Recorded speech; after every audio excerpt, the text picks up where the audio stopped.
il y a plus de 2 siècles et demi, jusqu'en 1763, avait découvert, peuplé, administré le Canada. Quand il y a 204 ans, le gouvernement royal, qui avait essuyé de graves revers sur le continent et qui, de ce fait, ne pouvait soutenir en Amérique la guerre contre l'Angleterre, crut devoir quitter la place, 60 000 Français étaient installés dans le bassin du Saint-Laurent. Et par la suite, leur communauté, par ce qu'il faut bien appeler un miracle, les 60 000 Français qui étaient restés là-bas jadis sont devenus plus de 6 millions.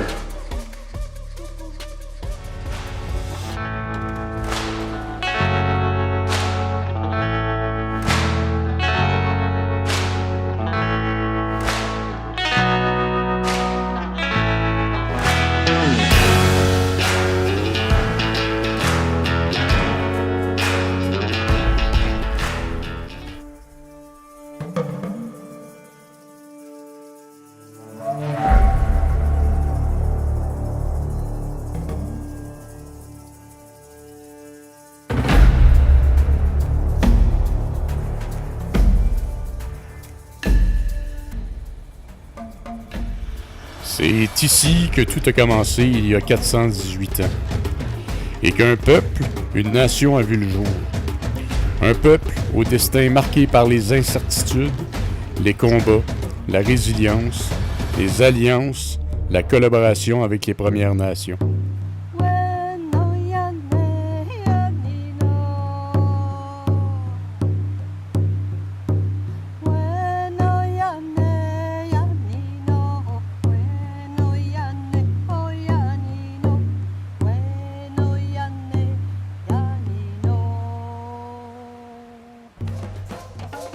À chaque fois que j'y mets les pieds, mon imagination est très fertile.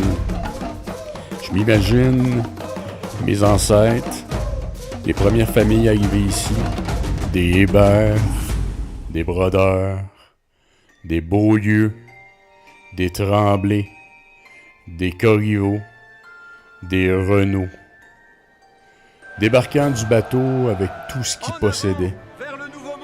Un peu d'espoir et beaucoup de détermination.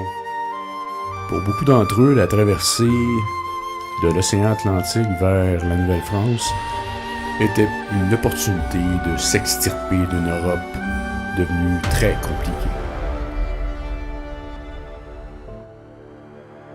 Le 17e siècle, en France et en Europe plus généralement, a été marqué par des grandes guerres, des famines, des taxes, une pression fiscale sur la population. Des taxes afin de payer, de financer ces guerres. Des guerres d'expansion, mais aussi des guerres de religion. Le frère tue le frère pour le droit de lire la Bible dans sa langue maternelle. Où une mère devient l'architecte d'un massacre pour sauver le trône de ses enfants. Où des nobles en pourpoint de velours s'étranglent à main nue lors des bals royaux. Ce n'est pas l'invention d'un dramaturge, c'est la France du XVIe siècle. Un pays qui, en 40 ans de guerre de religion, a perdu près de 2 millions d'âmes.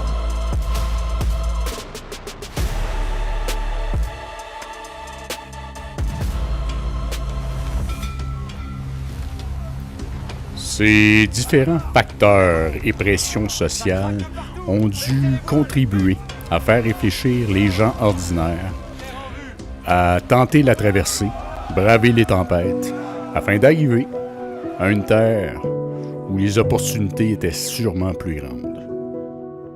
Les premiers colons à faire la traversée étaient, pour la grande majorité, des hommes manuels.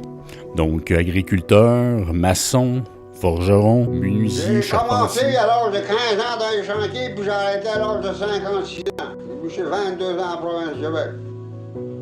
À la hache, je faisais au Galandon tout seul. Je fournissais 2 jouals de 1400. Je chargeais 8 voyages. 90, 100 billots par jour, je les coupais puis je les loadais sur les snakes. Ensuite, quand je drivais pour les presses. à 17 000 d'Amqui, quoi, il allait prendre la charge. Puis ensuite, il travaillait pour les chèvres, on prenait le journée de marche, c'est un lion à y aller à notre camp du Millbrook. Ensuite, on y allait finir à Matouillias, 102 000 oliviers. Au mois de travail. Dimanche comme la semaine, pas d'arrêt. Beau temps, méchant temps, stand-up boy.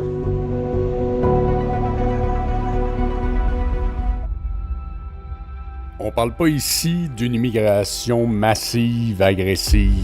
Le modèle de la Nouvelle-France était plus discret, plus timide. Dans ses tout débuts, en 1608, à la date de la fondation de la ville de Québec, c'était une poignée d'hommes. Il a fallu attendre jusqu'en 1617 pour que les premiers citoyens s'établissent de façon durable. On peut nommer ici Louis Hébert et de Marie Rollet, son épouse. Premier pionnier à s'installer dans la ville de Québec de façon permanente.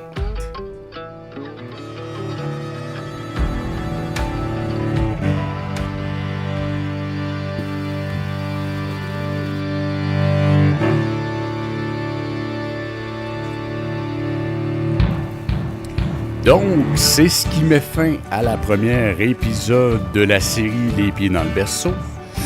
La semaine prochaine, on fera un survol, en fait, de la vie, justement, de Louis Hébert et son épouse, Marie Rollet. On a également un autre, premier arrivant, pionnier. Son prénom se rapporte à un lieu. Je vous laisse là-dessus si vous avez apprécié. Et si vous croyez que j'avance depuis mes débuts et que vous croyez en mon travail, je vous invite fortement à partager, à aimer. Vous connaissez la chanson, c'est important pour l'algorithme. Il n'y a rien sans ça. Donc, je vous souhaite une très belle semaine à tous. Merci, au revoir, à très bientôt.